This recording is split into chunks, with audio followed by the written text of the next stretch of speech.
All right, diving in today, folks. We're tackling something that I think a lot of people find, honestly, kind of intimidating the world of software development tools. Yeah, it can definitely be a jungle of jargon out there. Right.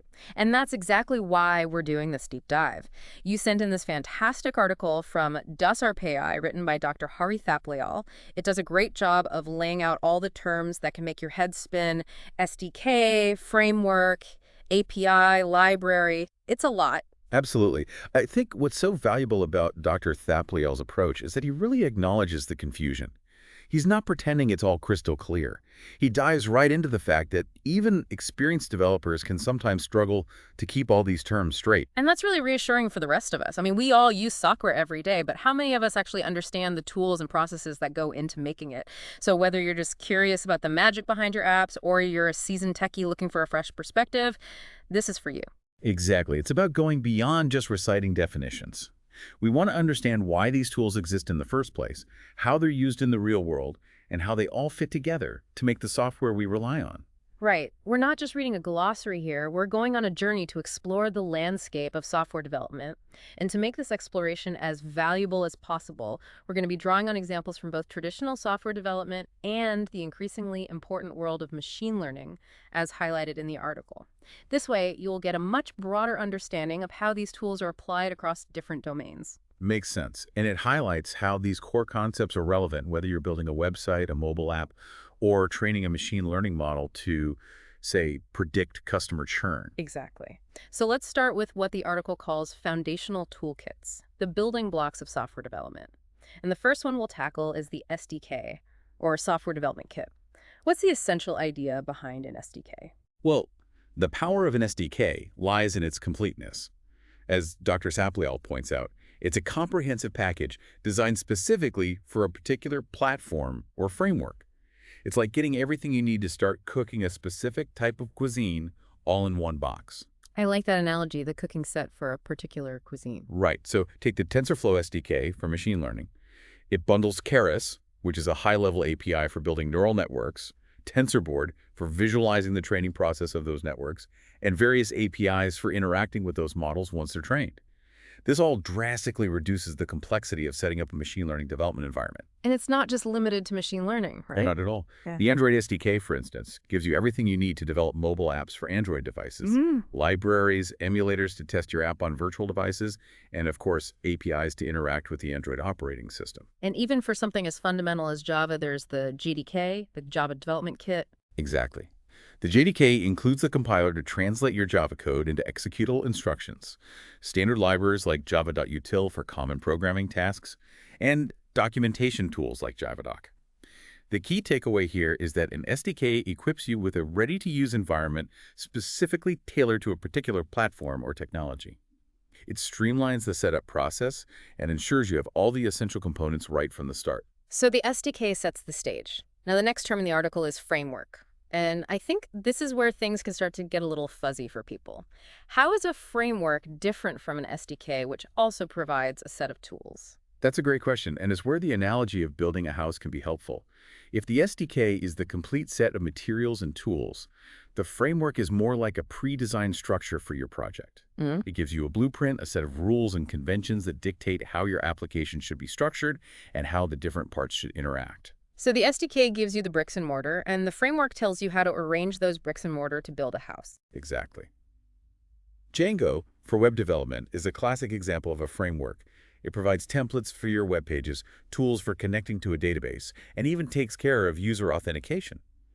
This enforcement of structure is incredibly beneficial, especially when you're working on larger projects or in teams, because it promotes consistency, maintainability, and collaboration. And it's not just for web development either, right? Not at all. In the world of enterprise applications, Spring is a very popular framework, providing a robust and structured foundation for building complex systems. And in machine learning, scikit-learn offers a framework for training and using various machine learning algorithms. And as the article points out, TensorFlow itself can also be seen as a framework for deep learning, providing a higher-level structure for building complex neural networks. Okay, so SDK is the toolkit, and framework is the blueprint. What about boilerplate? That term also comes up often. Boilerplate. This is where things get a little less formal. Think of Boilerplate as a pre-configured starting point, a set of basic code or templates that get you up and running quickly. Like a prefab foundation for your house. Exactly. It shares the goal of saving you time and effort on initial setup, just like a framework. But it's generally less opinionated about the overall architecture. It's more about providing the bare minimum, the essential code that's common to many projects, so you don't have to write it from scratch every time.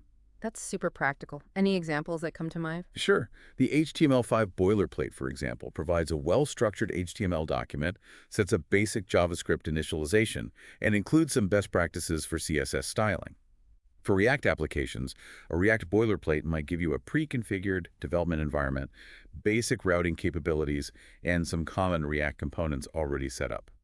So it tackles the initial hurdle of setting up a project, those repetitive tasks that everyone has to do. Now, let's move on to how different parts of software talk to each other.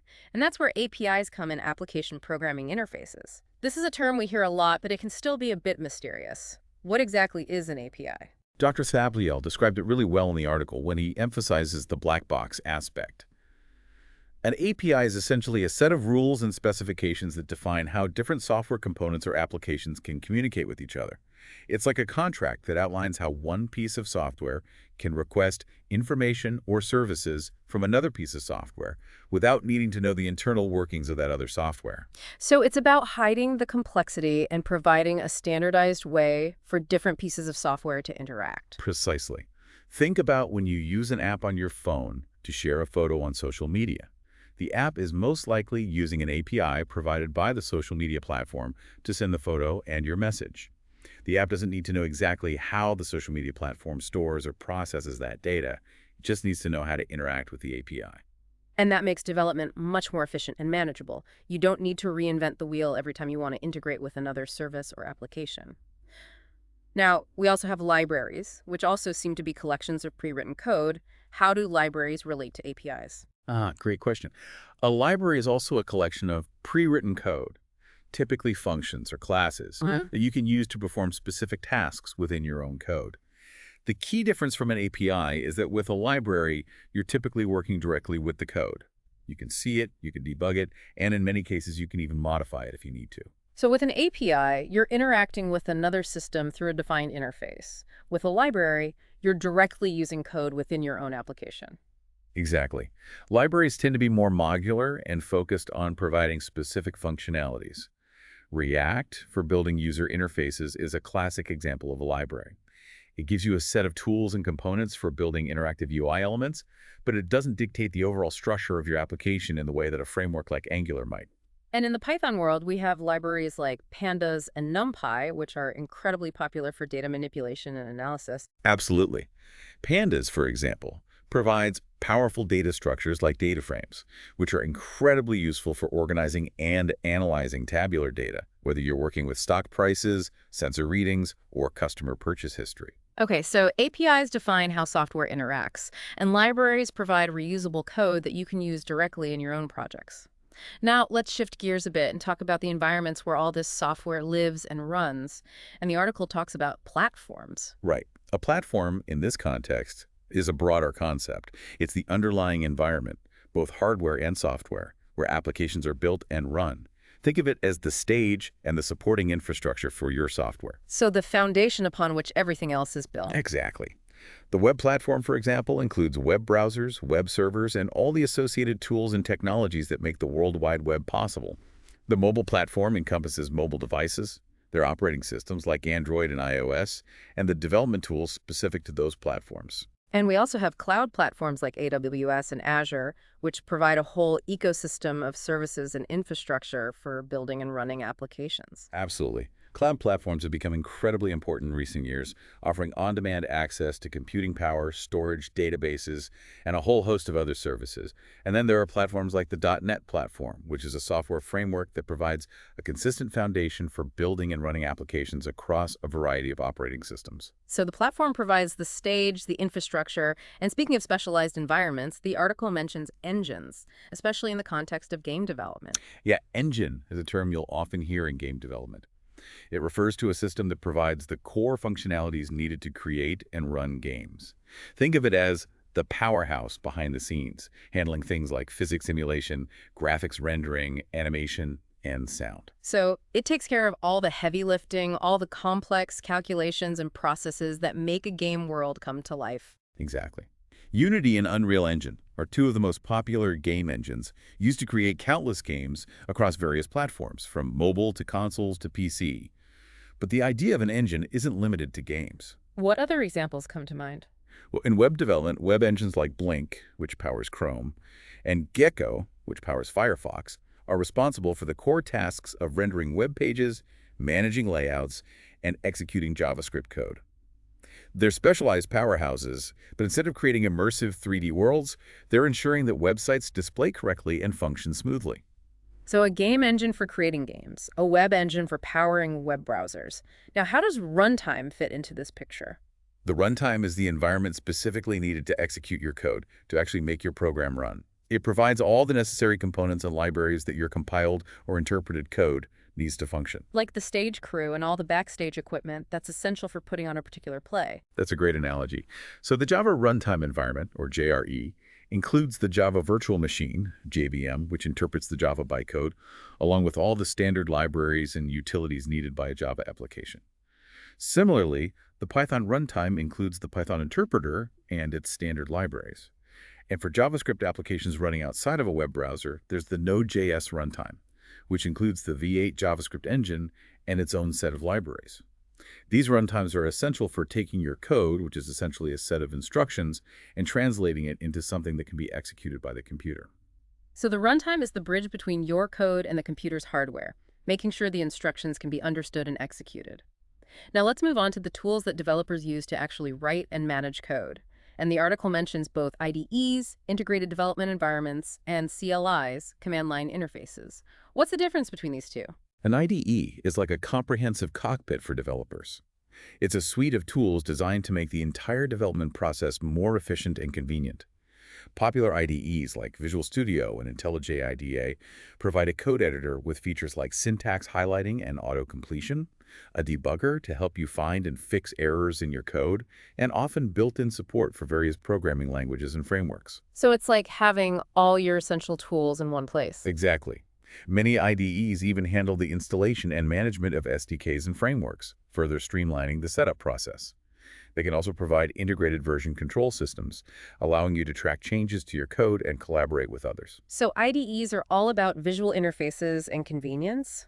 What about CLIs? They seem to be a bit more, well, bare bones. In a way, yes. A CLI is a text-based interface for interacting with a computer or a software application. Instead of clicking buttons or selecting options from menus, you type in commands to tell the computer what you want it to do. So it's like going back to the old days of computing, before graphical user interfaces. In a way, yes. But CLIs are far from obsolete. In fact, they are incredibly powerful, especially for tasks involving automation and scripting. Tools like the Angular CLI and React CLI, for example, allow you to create new projects, generate components, and build and deploy applications all through text commands. And it's not just web development, right? Not at all. The Node.js CLI, Python CLI, and Git CLI are all essential for managing projects, installing packages, running scripts, and interacting with version control systems.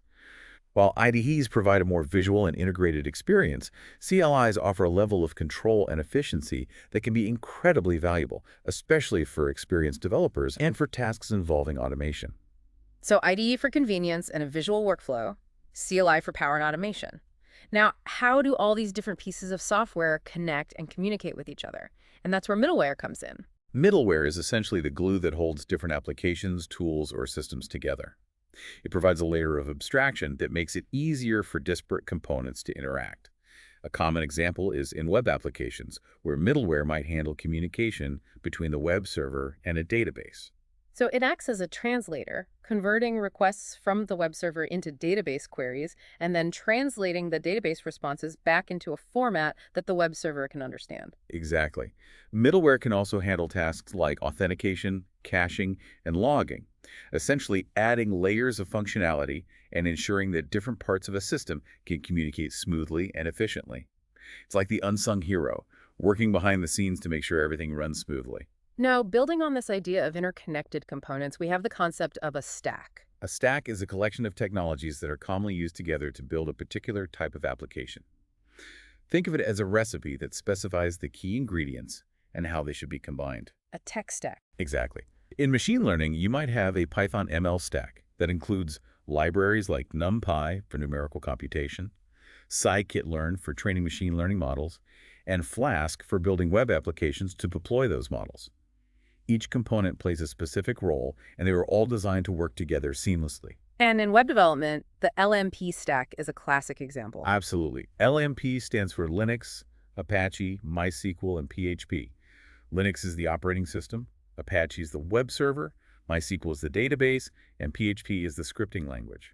Together, these technologies have powered countless websites and web applications. So the stack defines the core technologies for a particular type of application. Now, closely related is the idea of an environment. How does that differ from a stack? An environment is more focused on the specific configuration and setup of the tools and libraries needed for a project. It's about creating a consistent and isolated workspace where you can be confident that your code will run as expected. So it's about ensuring that all the dependencies, all the specific versions of libraries and tools are exactly right for your project. Exactly. In machine learning, you might use a tool like Conda to create a virtual environment where you install specific versions of Python libraries like TensorFlow and Pandas. This isolates your project from other projects on your system and ensures that you don't run into conflicts due to incompatible versions. And in web development, you might have a Node.js environment with specific versions of NPM packages installed for your project. Precisely. Environments are all about creating a controlled and reproducible workspace, ensuring that your code will run consistently across different machines and at different points in time. So the environment is the carefully curated space for your project. Now, you also have suite in the article. A suite, in this context, refers to a collection of software tools or applications that are often bundled together and designed to work together. It's a broader concept than a stack or an environment. More like a toolbox with a variety of related tools. Exactly. In machine learning, the Google Cloud AI platform offers a suite of tools and services for building, training, and deploying machine learning models. In development, JetBrains offers a suite of IDEs like IntelliJ IDEA and PyCharm, each tailored to a specific programming language, but all providing a consistent set of features and functionalities. Okay, suite as in a comprehensive set of tools. Now, moving on to some more specialized approaches, the article talks about DSLs, or domain-specific languages. DSLs are fascinating because they are languages designed specifically for a particular domain or problem space. This allows them to provide higher-level abstractions and a more concise and intuitive way to express solutions. So it's about creating a language that's perfectly suited for a specific task, rather than using a general-purpose language. Exactly. And the article gives some great examples. In machine learning, TensorFlow's Keras DSL simplifies the process of building and training neural networks, allowing you to define complex models with relatively few lines of code. For interacting with databases, SQL is a DSL that lets you query and manipulate data in a very structured and declarative way. And even HTML and CSS, the languages used to build web pages, can be seen as DSLs. Absolutely. They're specifically designed for structuring and styling web content. And there are many other examples. Pandas provides a DSL for data analysis in Python. Unity offers a DSL for game development with C# scripting, and GraphViz has a DSL for visualizing graphs and networks. So DSLs are all about creating languages that are tailored to specific domains, making them more expressive and efficient for those tasks. Now, we also have Scaffold. Is that similar to Boilerplate? There's definitely some overlap. A scaffold is a tool or template that helps you generate the basic structure of an application, often within the context of a framework. It's about getting a project off the ground quickly with a predefined organization and a set of initial files and directories. Like a pre-built framework for your code. Exactly. In machine learning, a tool like Yeoman can scaffold an entire project, creating the necessary directories for your data, models, and scripts. In web development, Ruby on Rails scaffolding can automatically generate the code for basic CRU operations, creating, reading, updating, and deleting data. And Flutter provides predefined UI components like Material App and Scaffold to give you a basic mobile app structure right away. So scaffolding is about providing a starting point, a foundation upon which you can build your application. Now let's talk about reusable bits of code. And the article mentions both packages and modules. How do these differ? A package is a bundled, reusable set of code and resources. It's typically managed by a package manager, and is designed to be easily installable and integrated into your projects. In the Python world, we have PyPI, the Python package index, which hosts thousands of packages that you can install using the pip command. And in the JavaScript world, we have npm, the Node Package Manager, which serves a similar purpose. Exactly. Packages are all about making it easy to share and reuse code so you don't have to write everything from scratch. Modules, on the other hand, are more about code organization within a single project. So a module is a self-contained unit of code within a larger application? Exactly. Modules help to break down your code into smaller, more manageable pieces, making it easier to understand, maintain, and reuse. In Python, a module is simply a file containing Python code. In Node.js, modules are also files, but they can export functions, objects, or other values that can be imported and used in other modules. So packages are for sharing and reusing code across projects, while modules are for organizing code within a single project. Now, what about templates? We've touched on them with boilerplates and scaffolds. Templates, in this context, are pre-designed structures or even entire code bases that you can customize to fit your specific needs. They provide a starting point, a set of files and code that you can adapt and build upon, saving you from having to design and write everything from scratch. So it's like having a blueprint or a mock-up to work from. Exactly. In machine learning, you might find Kaggle notebook templates that provide a structured workflow for data analysis, model training, and evaluation. In web development, Bootstrap templates offer pre-designed HTML and CSS for creating responsive websites. These templates give you a head start and ensure a certain level of consistency and best practices. Okay, templates provide a starting point for design and structure. Now let's talk about ensuring our code actually works as expected. And the article mentions harness in this context. A harness is a toolset that controls the execution of your code, specifically for the purpose of testing or debugging. It provides a structured environment where you can run your code, provide input, and observe the output, making it easier to identify and fix errors. So it's like a controlled environment for running experiments on your code. Exactly. In machine learning, you might use a test harness to run a suite of tests against your model, ensuring that it produces the expected results for various inputs. In traditional software development, a testing framework like JUnit or PyTest provides a way to define and run automated tests against your code, ensuring that it functions correctly as you make changes. So a harness is about creating a repeatable and controlled environment for testing and debugging. Now, how about blueprint? That sounds like a design document. A blueprint, in this context, is a high-level, reusable design or structure for building software. It often refers to a specific pattern or approach that is proven to be effective for a particular type of application or problem. So it's like a template or a pattern for how to organize and structure your code. Precisely. In machine learning, the concept of a pipeline is a kind of blueprint, defining a sequence of steps for data pre-processing, model training, and deployment. In web development, the Model View Controller, or MVC pattern, is a popular blueprint that separates an application's data, user interface, and control logic into distinct components. So blueprints provide guidance and best practices for structuring your code. Now, how do we enhance existing tools and add new functionalities? The article mentions extension. An extension, or plugin, is a piece of software that adds functionality to an existing tool or platform. It allows you to customize and extend your development environment to better suit your specific needs and workflow. So it's like adding extra features to your favorite software. Exactly. In machine learning, you might install a Visual Studio Code extension that provides code snippets and auto-completion specifically for TensorFlow or PyTorch.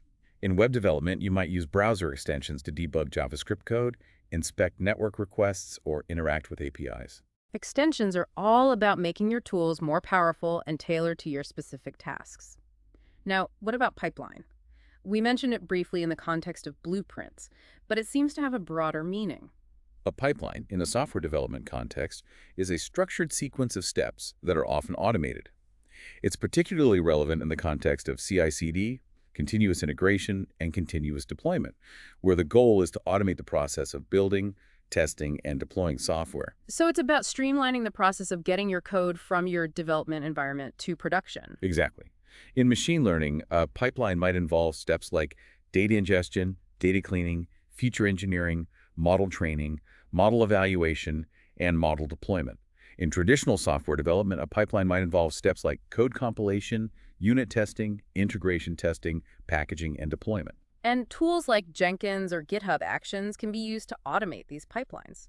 Now, stepping back a bit, the article talks about ecosystem, a broader concept encompassing tools, technologies, and communities. An ecosystem, in the context of software development, is the community and the collection of tools, libraries, frameworks, and resources that surround a particular technology or platform. Yep. A healthy ecosystem is incredibly valuable for developers. It's like having a supportive network of people and resources to help you learn, build, and solve problems. Exactly. In machine learning, the Python ecosystem is incredibly vibrant. There are countless libraries for data manipulation, visualization, model building, and deployment. And there's a huge community of data scientists and machine learning engineers who share knowledge, code, and support on platforms like Stack Overflow and GitHub. And in web development, the JavaScript ecosystem is similarly rich, with popular frameworks like React, Angular, and Vue.js, along with a massive library of packages available through NPM. Exactly. A strong ecosystem accelerates innovation and makes it easier for developers to find solutions, get help, and build amazing things. Now, shifting to the world of cloud computing, the article introduces the concept of backend as a service, or BaaS. What's the idea behind BaaS? BaaS is a cloud computing model where providers offer pre-built backend services that developers can use to build and power their applications. This includes things like user authentication, databases, cloud storage, push notifications, and serverless functions. So it's about taking care of all the server-side infrastructure and functionalities, allowing developers to focus on building the client side, the user-facing part of their applications. Precisely. Firebase, for example, is a popular BaaS platform that offers a range of services, including real-time databases, user authentication, cloud storage, and hosting. AWS Amplify, Google Cloud Endpoints, and Azure Functions are other examples of BaaS platforms. So BaaS is about offloading the complexity of managing backend infrastructure to the cloud provider, making it easier and faster to build and deploy applications. And the article briefly mentions front-end as a service, or FAS. FAS is a less established term, but it generally refers to cloud-based services that provide tools and infrastructure specifically for building and deploying the front end, the user interface of web applications.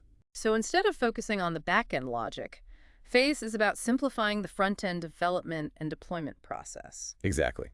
Platforms like Netlify and Vercel offer features like static site hosting, serverless functions for front-end logic, and integrations with popular front-end frameworks. Now, stepping back to the overall design of our software, the article talks about architecture. How does architecture relate to all these other concepts we've discussed? Architecture is the high-level structure and design of a software system. It's about how the different components of the system are organized, how they interact with each other, and how they contribute to the overall functionality of the application. So it's the big picture, the blueprint for how the whole system is designed. Exactly. Different architectural styles have emerged over the years, each with its strengths and weaknesses. In machine learning, you might choose a microservices architecture, where the application is broken down into smaller, independent services that communicate with each other. This approach can enhance scalability and flexibility. And in web development, the Model View Controller, or MVC, pattern is a common architectural style that separates the application's data, user interface, and control logic. Absolutely. MVC is a great example of how architecture can influence the organization and maintainability of your code base. And we also have serverless architecture, which leverages cloud services like AWS Lambda or Google Cloud Functions to run code on demand without the need to manage servers. So architecture is about making high-level design decisions that shape the overall structure and behavior of your software. Now, the article also mentions generator, which sounds a bit like scaffolding. There's definitely a connection. A generator is a tool that creates code or project structures based on a set of predefined rules or templates. It's about automating the process of writing boilerplate code and ensuring consistency across your projects. So it's like having a robot that can write the initial code for you based on a set of instructions. Exactly. In machine learning, you might use a generator to create the basic structure for a data pipeline, including code for data loading, pre-processing, and feature engineering.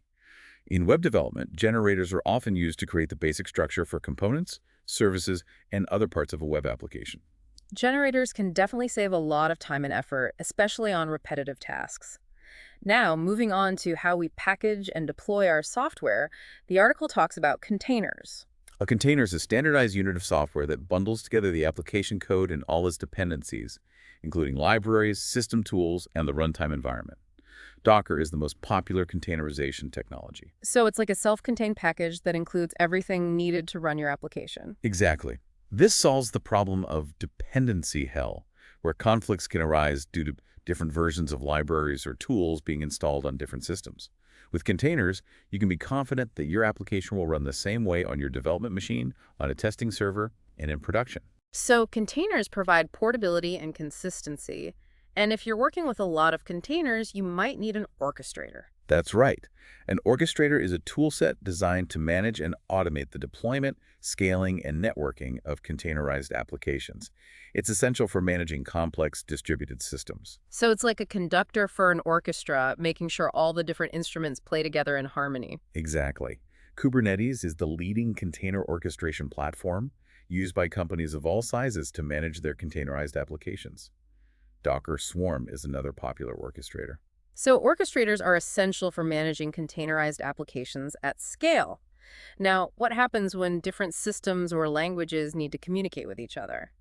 The article mentions bindings. Bindings are tools or code that enable interoperability between different programming languages or systems. They essentially act as a bridge, allowing code written in one language to call or interact with code written in another language. So it's like having a translator that allows different languages to understand each other. Exactly. In machine learning, TensorFlow's core is written in C++E, but it provides Python bindings, allowing data scientists to use TensorFlow's powerful functionalities from within Python.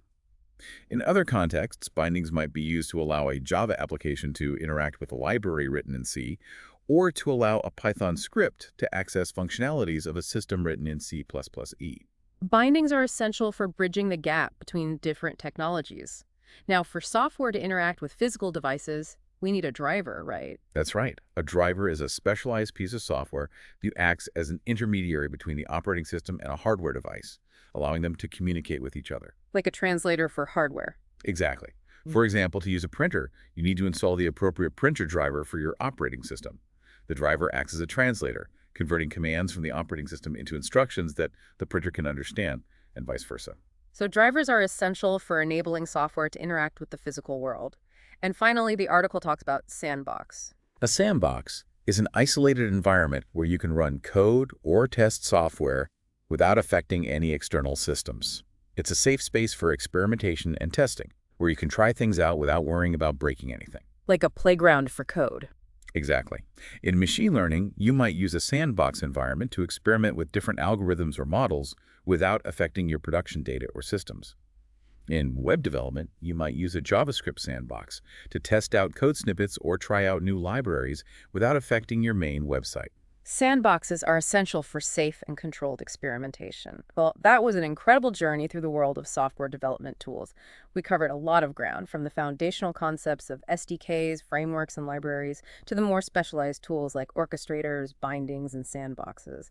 It's fascinating to see how all these different pieces fit together to enable the creation of the software we use every day. Absolutely. And as Dr. Thapleel emphasizes in the article, this is a constantly evolving field. New tools and technologies are constantly emerging, but having a solid understanding of these core concepts provides a great foundation for navigating this landscape and keeping up with the latest trends. And the article really highlights the importance of understanding how these tools are used in different contexts, from traditional software development to the rapidly evolving world of machine learning. Exactly. Whether you're building a website, a mobile app, or training a machine learning model, these concepts are relevant and valuable. And I think it's also important to remember that these tools are just a means to an end. The real magic happens when we use these tools to solve real-world problems, to create innovative solutions, and to make a positive impact on the world. So as you continue your exploration of the software development world, think about the problems you're passionate about, the challenges you want to tackle, and then explore how these tools, these building blocks of innovation, can empower you to turn your ideas into reality. And remember, the Does Our AI article we've been discussing is a fantastic resource. It goes into much more detail on many of these concepts and provides links to further reading and exploration. So if you're feeling inspired to delve deeper, I highly recommend revisiting the article and following those threads. That's great advice. And thank you so much for joining us on this deep dive into the world of software development tools. It's been a real pleasure exploring this landscape with you. It's been my pleasure as well. Until next time, keep exploring, keep learning, and keep building. Exactly. And if you're listening, keep those questions coming. We love diving deep into the topics that matter to you. So until next time, keep exploring, and we'll see you on the next deep dive.